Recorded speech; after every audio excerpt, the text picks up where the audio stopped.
Good morning and welcome everyone. This is Sunday Inspiration. Thank you so much for coming today. Today's topic is stay close to yourself. Those were the words that my mentor, Mary Morrissey, spoke to me a couple of weeks ago. She said, stay close to yourself. Your being is talking to you. Stay true to your true north and presence that for others. And those words really moved me over these last couple of weeks since we've been together. And today I want to talk about 3 practices that we can use to stay close to ourselves. Another thing that Mary says is that when we are listening and paying attention to our inner guidance, we feel more alive. And also, we become more able to hear the guidance of God, the universe, speaking to us. Emerson said, "Trust thyself, trust the Creator, for God is here within." And what he was pointing to is following your inner guidance. And what I'd like for you to hear today is that I believe that the path of your greatest joy, your greatest success, the greatest health and wealth, and the most beautiful relationships comes from staying close to yourself, from tuning in, from listening to your inner guidance, to the voice within you. And also, I believe that that inner guidance, that still small voice that they speak of at the Old Testament, is really the voice of God expressing to us and through us. And so why is this important? As Abraham Maslow said, Abraham Maslow is someone who studied the most successful and happy people in the world. And what he found was that the most successful, happy people in the world had one thing in common. And that thing that they had in common wasn't that they were born from wealthy families or very well educated. It wasn't even that they had great wealth or even had great health. The thing that they had in common was that they always stayed connected to their inner guidance. They lived what he called in their genius. They were self-actualized. They stayed connected to their dreams.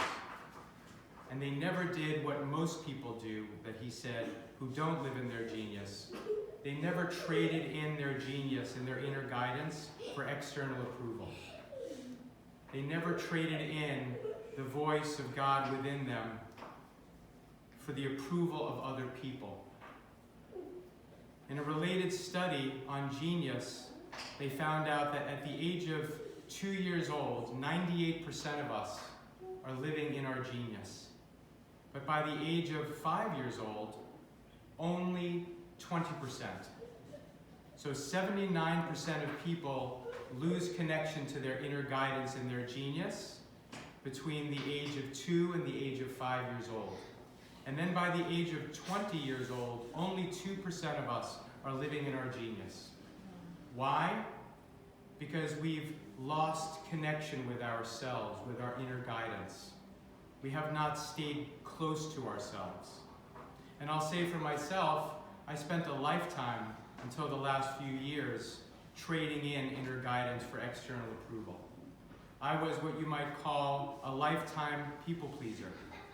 I spent a lot of time trying to figure out how to feel better about myself by making sure that other people approved of me. And the way that I got the most success of that in the beginning was really through education and being really good at school. And so all throughout school, I was able to be a high performer and a high achiever. And what that did was it fed the external approval. Other people really approved of me. The other kids in my class, the other families and parents, my parents, the culture approved of me, and I got addicted to that external approval. And then when I got out of school, I went to some great schools, but then when I finally got past school, I was lost because I no longer had an easy way to get external approval. And I went into a career at the time, the film business, that wasn't structured in the same way that other people's careers were. It wasn't like, you got a job, and you went to law school and you got a job as an attorney, and you climbed up the ladder. And if you worked really hard and put in the hours, then you got external approval and you made more money. It was a little bit more entrepreneurial and therefore more challenging because I wasn't getting external approval. Hollywood wasn't waiting for me to come out to be a writer-director as I had thought. And so I got lost, and I've shared this before. Without the external approval and without real access to my inner guidance, my inner genius, I got lost in alcoholism, and I wound up going into a career that I never really loved in the restaurant business. But over these last few years, and over this 21 years since getting sober and being on a personal development journey, and then over these last 12 years since my awakening and calling experience, and since I've launched my coaching business and my ministry, I have come to learn that there are really 3 keys to staying connected to yourself, to staying close to yourself. And those keys are, number 1, to listen and to trust. Gandhi said that the voice for truth speaks to us every single day and is as loud as our willingness to listen. And what he was pointing to is the voice of our inner guidance. In the Old Testament, they call it the still small voice. Many people call it the intuition. Einstein said that the intuition is a sacred gift, and the reason is a loyal servant, and that we have created a society that honors the servant, but that's forgotten the gift. And the gift is our connection to our inner knowing. And what I want to present to you is that intuition that speaks to us is also connected to universal intelligence. It's our internet connection. It's our connection to God, to Source, to all the knowledge that we need. And one of the keys to developing a greater capacity of connection to your intuition is to learn to know and believe that just like on the internet, that there is an answer to every single question, that there is a path to every single destination. It is not possible for you to ask a question of your inner guidance, of universal intelligence, and for there not to be an answer. And so to believe and trust that all of the answers to your questions are found inside of you through your internal internet connection, in that still small voice, which is your access point to universal intelligence. To really believe and know and trust. Puccini said that the words of his operas were dictated to him by God. That's the way he wrote. That's the way most artists create. Something comes through them. I ask every single Sunday that I'm here with you, God, what do you want me to say? You don't have to call it God. You could call it universal intelligence. You could call it the internet. But what you want to do is to know something bigger than you, outside of you, that actually exists within you, is always speaking to you. And so what we do is we get still. We develop a practice of getting still, whether you want to call it meditation or taking walks or going for a run, but we still our mind. You can call that meditation, you could just call it breathing. You could call it relaxing. We get still after we remember that the information is always available to us, and then we get still, and then we ask our question. What is my next step to move in the direction of the life that I would love? What is the solution to this problem that is going on in my life, in my business? I ask the question, and then I listen for the answer. I listen for the answer. I ask the question, and I listen for the answer, and then very importantly, I'm willing to take the action, to go to the end of the light I see. Very, very important that with God, with the still small voice, we get still, we ask the question, we listen, and then we're willing to take the action, to go to the end of the light we see. And there's a biblical quote that said that God will be like a lamp upon our feet and a light upon our path. To know that in the ancient times, there was no street lights because electricity hadn't been invented yet. So people walked around in the dark with little gas lanterns on their feet. And so how far can you see when you're walking with a gas lantern on your feet? Not very far, one step ahead. And so the idea of when we're asking for our inner guidance and we're listening, we start to know that we'll get one piece of guidance at a time. But we need to be willing to take the step we can take.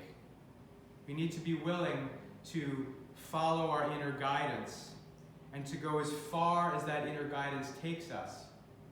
I will be like a lamp upon your feet and a light upon your path. And as you take the next step, more is revealed. And it comes from trust and listening and knowing that if I know where I am and I know where I want to be, that this inner guidance, by staying close to myself, will lead me in the direction of my greatest joy, my greatest success, my greatest wealth and happiness. And so the next piece that I'd like to talk to you about, the next key, is really about self-acceptance. It's about self-trust, and it's about self-care. One of the things that's important as we are moving in the direction of staying close to ourselves is to take good care of ourselves, is to nurture our own energy, to know that God is within us, the energy of life is moving through us, and we want to nurture that energy in every moment of our lives. It's very common in our culture to talk about mindfulness. Mindfulness is a life of nurturing your energy, of staying close to yourself. My mentor, Mary, calls it noticing what you're noticing. Noticing what makes you come alive and trying to spend more time doing that. Noticing what makes you feel contracted. Noticing when you're tired, when your schedule has been too full and you need a break. Noticing when you're hungry and eating. Noticing when you are needing more sleep. Monitoring and nurturing your energy with great food, with more rest, with managing your schedule, with managing the people that you are with managing where you put your energy. If you put your energy into watching television and violence at night that makes you feel contracted, it's not really a relaxing and a rejuvenation, it's really a depletion. And you will wake up the next day anxious and tired. And so to come to know that staying close to myself means that I am worthy of nurturing. I am worthy of paying attention to my own energy and investing in my own energy. And also, mastery in self-care and nurturing is knowing that I have the capacity to have dominion and power over my energy. That I can notice throughout the day when I'm feeling aligned, when my energy is moving in the flow. And then I can notice what I like to call my energy gets sideways. And it can happen in an instant. As a coach, sometimes I'm coaching people on the phone, and I usually have hour sessions and with almost no break in between. And the other day, I was coaching someone, and we ended 2 minutes earlier than the next call, and I made the mistake of reading a couple of emails in between, rather than centering myself. I made a mistake. And what happened was those 2 emails had sort of frustrating, annoying information in them, feedback about things in business or whatever it might be. And I noticed my energy gets sideways. The noticing is the awareness. The noticing is the key. It's not that it's never going to happen, but the key is to recognize, right? You want to recognize that your energy has gotten sideways. And then what you want to do is refresh your energy, knowing that I don't have to let my energy get sideways. And believe me, I spent my whole life not knowing this.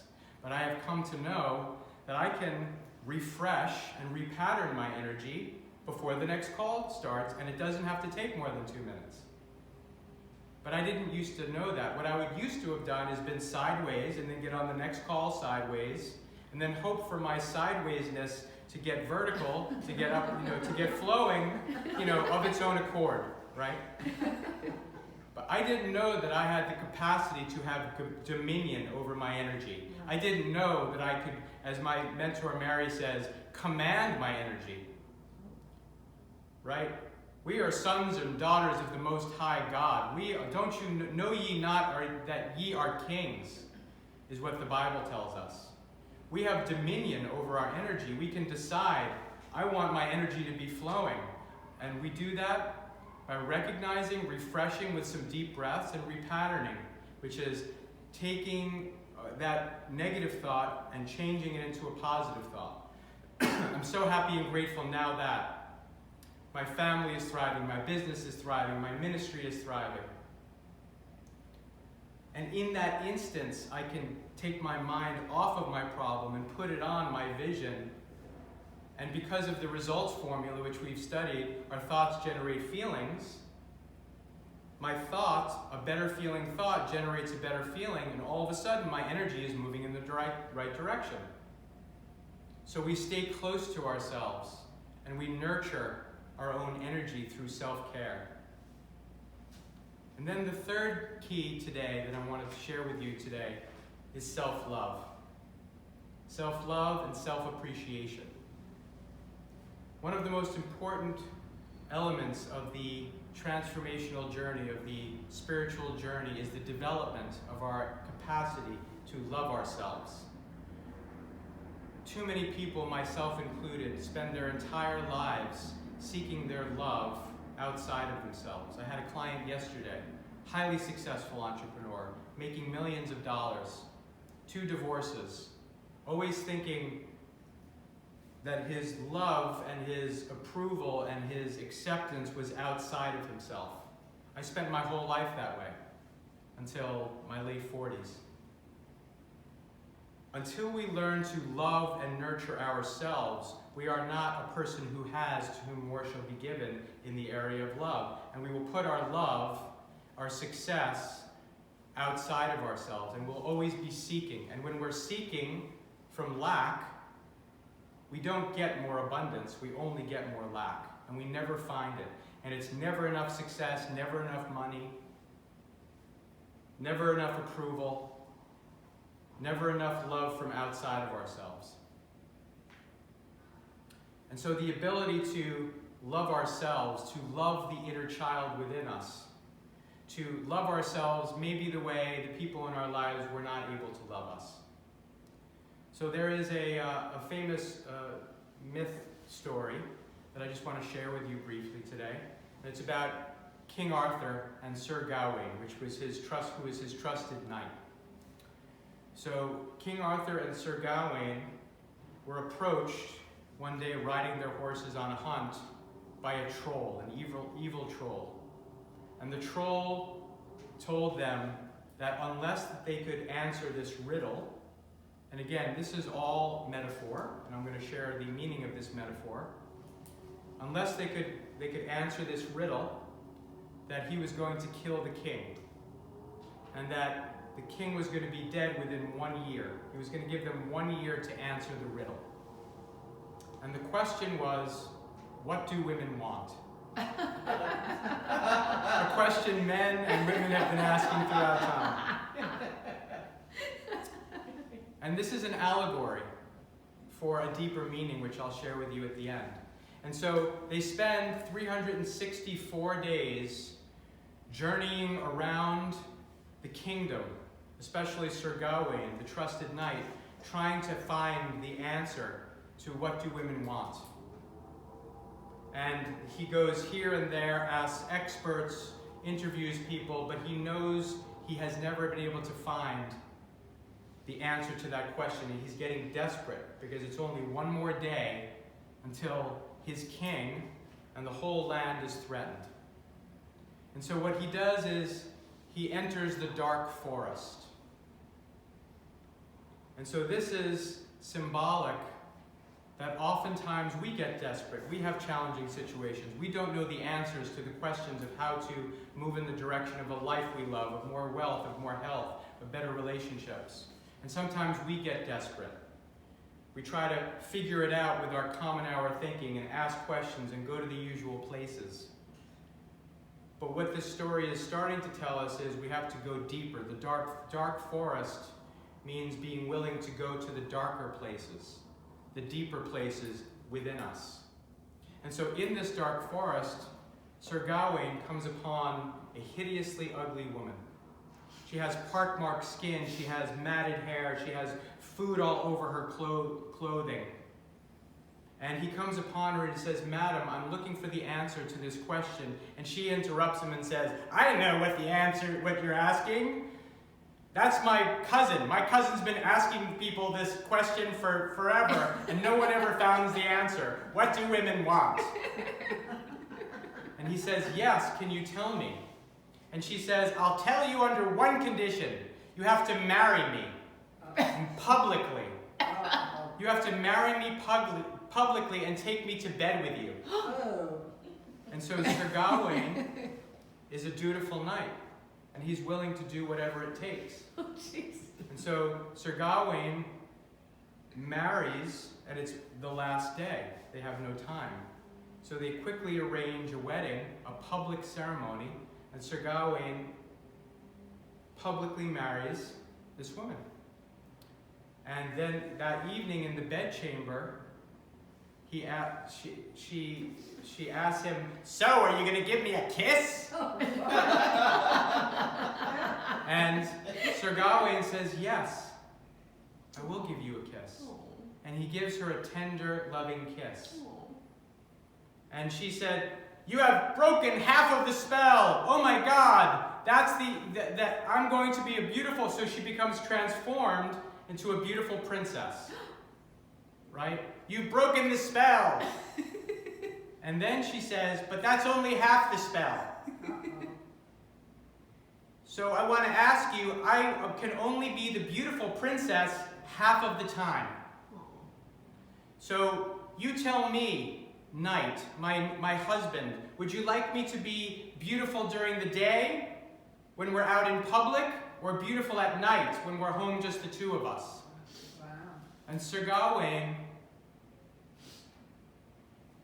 in his integrity, says, "No, madam, it's not my choice. It's your choice. You decide when you would want to be the beautiful version of yourself." Wow. And she says, "You've broken the spell. I will be beautiful." And now she's speaking with a beautiful voice, beautiful all the time. Oh. Because you see, what women want is dominion. Wow. What women want is to be able to decide. They want sovereignty. Women want sovereignty. And so they kiss. She is the beautiful princess all the time. The king is saved, and the kingdom is saved. So let's break that down for a moment, because remember, what we're talking about is self-love. And so the king, or our life, is threatened. We have a problem. We don't know the answer. We don't know how to heal our bodies of the illness. We don't know how to grow our business. We don't know how to get out of debt. We don't know how to get where we want to go. And we're threatened, and we get desperate. And so the guidance is to tune in deeper, to ask deeper questions, to go to the dark forest. And in the dark forest, there will be an answer. That's the first piece. And what the answer is, what she asks him to do, is to marry her publicly. And she is ugly. And so the lesson here is to be willing to look for our darker, uglier, less attractive qualities. To turn within to the less loved parts of ourselves. What are the parts of us that we hold in resentment, that we judge as being unacceptable, that we hide, that we don't want people to know about, that we pretend that we're not, that we don't post on Facebook? What are the deeper parts of ourselves, our insecurities, our pains, our challenges, our self-doubt, our self-judgment, the ways that we're hating ourselves and judging ourselves? To marry this woman publicly means to bring those inner judgments, those negative beliefs about ourselves, those qualities that we are holding out in separation, that we are not loving, to bring them to the light, to bring them into life, to love them publicly. Because transformation, which is to move beyond the current form of our life, of our career, of our business, of our health, of our relationships, does not happen when we are holding parts of ourselves in judgment, when we are creating separation from the parts of ourselves that we don't love. That creates resistance to the change, to the love, to the abundance, to the success and wealth that we would love. So by coming to stay closer to ourselves, by loving ourselves and accepting ourselves and asking ourselves, what are the most unloved parts of me that I have been holding apart and judging, and how can I love those unloved parts of me, like my own children? Love my inner child, the woundedness. For me, love the insecure people pleaser. Love the person who is addicted to the approval of other people. Love the person who has some inferiority complex and judgments about not being good enough. To accept that, to love that, to marry that publicly. And by doing that, I change the entire energy of my broadcast into the quantum field. And through the law of attraction, I'm no longer holding dense energy, which is pushing everything that I want away and keeping my life from changing, because I'm holding parts of myself in resistance. So what you resist persists. Very important principle. When you resist something about yourself that you want to change, it will not change. When you love and accept that part of yourself or that experience that you're having. When you judge your debt, instead of acknowledging that helps you invest in the things that you would love, and that you've invested that in the bank account of the universe, and some of that debt will come back to you tenfold. To know that to stop judging and resisting the parts of yourself, that creates a candidacy for transformation and for achieving all the things that you would love to have in your life. And lastly, I want to talk about the notion of the feminine, or women want sovereignty. So there is a way of looking at things spiritually that relates to the cross, and the cross was much more ancient than even Jesus Christ, but the idea that we are spiritual beings, the vertical, having a human incarnation, which is the horizontal. And that in this modality, or way of thinking about the world, the vertical is the feminine. And this is not men and women, this is the divine feminine and the divine masculine. And all of us, as men and women, have within us elements of yin and yang. Yin is the feminine, yang is the masculine, right? So the spirit is the feminine. And the horizontal is the masculine. It's the male aspect, where we exist in time and space, and we step out, we create goals, we achieve our goals, we put one step in front of the other. And so what this is saying is that spirit is supposed to be in charge. What women want is sovereignty, means that your guidance, your direction comes from your spiritual nature, your feminine aspect. Just as Einstein said, right? He said that the intuition, which is the feminine aspect, is the sacred gift, and the reason is really meant to be the loyal servant, right? So we want our intuition, our inner guidance, to be in charge, leading us, and then we want to harness our masculine forces of that part of ourselves to take the steps to move in the direction of the vision. So women wanting sovereignty means let your inner guidance lead. Let your inner guidance lead and love the unloved parts of yourself. So as we close today, as we endeavor to stay close to ourselves,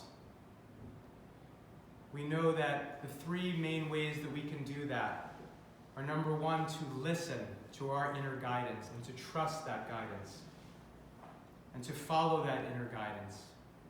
And number two, to take care of ourselves, self-care, to nurture ourselves, to nurture our energy, and to know that we have dominion and power and sovereignty over our energy, and that we can lead our energy. We don't have to be victims of it. And lastly, self-love, that we can come to love ourselves, and especially to go to the darker places and love the unloved parts of ourselves. And by doing that, we generate a much more expansive, much more abundant frequency of vibration. We create a magnetic field that will attract to us everything that we would love in our lives. Thank you so much. Oh, wow. Wonderful.